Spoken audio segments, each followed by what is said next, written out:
Marc Schoenen. I am a Director of People Operations at Google.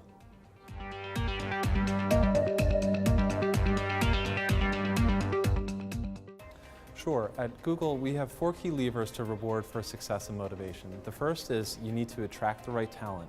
How do you bring the right people in the door? And we believe it's very important to overinvest in the hiring process. Secondly, we need to think about growth and scale. What worked for us a couple years ago does not work for us today, and what works for us today will not work for us in the future. So we need to be thinking about how do we invest in the right talent for the future needs that we're going to have. Thirdly, we believe it's very important to think about how do you motivate and reward your top performers. We believe that your top performers are doing much more for you than your average performers, and they should be rewarded and recognized for such. And finally, as we continue to evolve, as we continue to change our business models, build new products, expand into new areas, we need to think about how do you have a governance structure so that it wraps everything together. And we believe that those 4 key levers help us be successful for motivation and rewards at Google.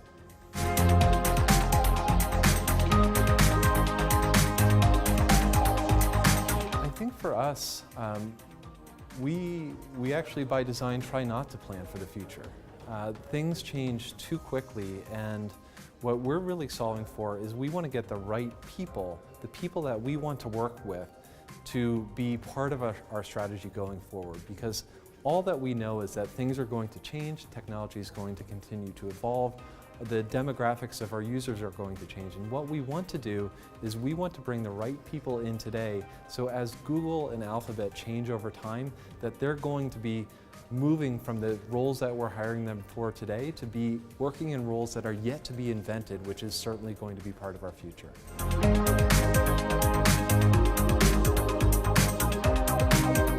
When Google IPO'd in 2004, we were primarily a search and search ads-based company, but we found over time that we were increasingly getting into areas that were well outside of our core expertise. We were getting into things like venture capital, we were getting into things like self-driving cars and Project Fiber and Project Loon and life sciences. And our goal at Google is how do we make the world a better place, but what we really wanted to do was take the CEOs of these new business lines and free them from the way that Google does things so they can think about their businesses and their growth and their products in a way that may be quite divorced from what we're doing at Google.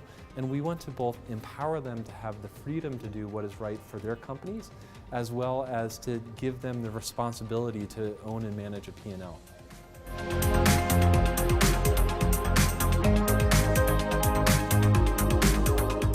I think culture ultimately comes down to people, and what you really want to do is find the people that you want to work with. You want to find the people who are self-motivated, not because they have a role or a set of KPIs, but really they just want to do what's right because it makes them feel better. So think about the business leader who, on his way to the toilet, he picks up the discarded waste on the floor and throws it in the trash bin.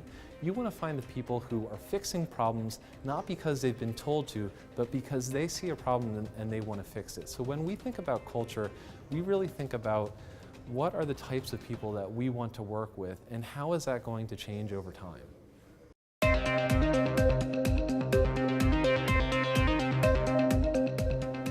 The conference has been fantastic.